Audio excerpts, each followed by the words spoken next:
Hi friends, welcome to Nishi vlogs. ఈరోజు మనము కర్ణుడి విద్యాభ్యాసం గురించి తెలుసుకుందాం.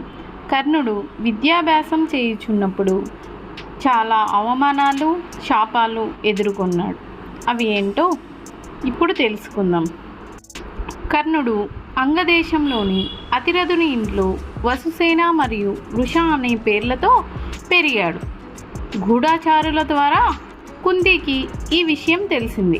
కర్ణుడికి విద్య నేర్పే సమయం వచ్చినప్పుడు అతిరథుడు అతనికి విలువిద్యను నేర్పించడానికి ద్రోణాచార్యుల సన్నిధికి హస్తినాపురానికి పంపాడు. కర్ణుడు కృప మరియు పరశురాముడి దగ్గర కూడా చదువుకున్నాడు. కర్ణుడు పరశురామునిచే కూడా శపించబడ్డాడు. కర్ణుడు విలువిద్య నేర్చుకుంటున్న సమయంలో అర్జునుడు మరియు కర్ణుడు ఒకరితో ఒకరు పోటీ పడేవారు. అర్జునుడితో పోటీ పడడానికి బ్రహ్మక్షిపణి రహస్యాన్ని తనకు వ్యక్తిగతంగా బోధించమని కర్ణుడు ఒకసారి ద్రోణాచార్యుల వారిని అడిగారు. దానికి ద్రోణుడు అంగీకరించలేదు. కర్ణుడు మహేంద్రగిరికి వెళ్ళి పరశురాముడికి నమస్కరించాడు మరియు అతను భృగు కుటుంబ సభ్యునిగా ప్రాతినిధ్యం వహించాడు. బ్రహ్మక్షిపణి రహస్యాన్ని తెలుసుకోవడం కోసం తను వచ్చినా కూడా పరశురాముడి శిష్యుడిగా ఉండేందుకు వచ్చానని చెప్పాడు. అతనిని తన శిష్యుడిగా స్వీకరించి విలువిద్యలో అనేక కొత్త మెలకువలు నేర్పించాడు. ఒకసారి కర్ణుడు ఆశ్రమ పరిసరాల్లో తిరుగుతుండగా అక్కడ ఒంటరిగా ఒక ఆవు మేస్తూ ఉండడం చూశాడు. కర్ణుడికి అది బ్రాహ్మణుడిదని తెలియక కర్ణుడు బాణం వేసి దానిని చంపాడు. బ్రాహ్మణుడికి కోపం వచ్చి కర్ణుడిని ఇలా శపించాడు: నువ్వు ఏ శత్రువుతో పోరాడటానికి శిక్షణ తీసుకుంటున్నావో ఆ శత్రువుతో నువ్వు పోరాడేటప్పుడు నీ రథచక్రం బురదలో పడిపోతుంది. అప్పుడు మీరు కలవరపడి నిలబడి ఉన్నప్పుడు మీ ప్రత్యర్థి మీ తలను నరికివేస్తాడు అని ఆ బ్రాహ్మణుడు శపిస్తాడు. కర్ణుడు ఆ శాపాన్ని తొలగించమని ప్రాధేయపడిన బ్రాహ్మణుడు దయ చూపడానికి నిరాకరిస్తాడు. పరశురాముడు కర్ణుడికి బ్రహ్మక్షిపణి రహస్యాన్ని బోధిస్తాడు.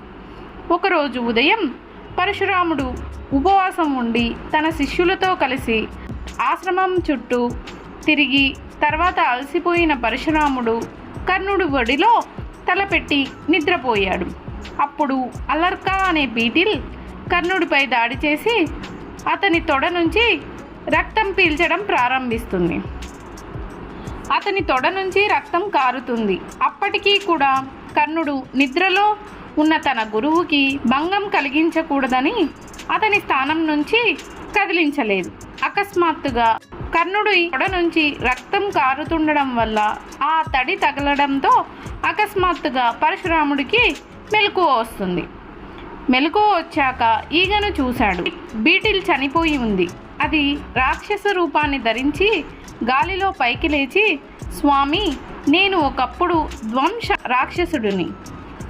ఒకసారి నేను భృగు మహర్షి భార్యను బలవంతంగా తీసుకెళ్లడంతో భృగు మహర్షికి చాలా కోపం వచ్చి భృగు మహర్షి నన్ను శపించి ఈగగా మార్చేశాడు. నేను క్షమాపణ కోరినప్పుడు పరశురాముడు నా అసలు రూపాన్ని ఇస్తాడని చెప్పాడు.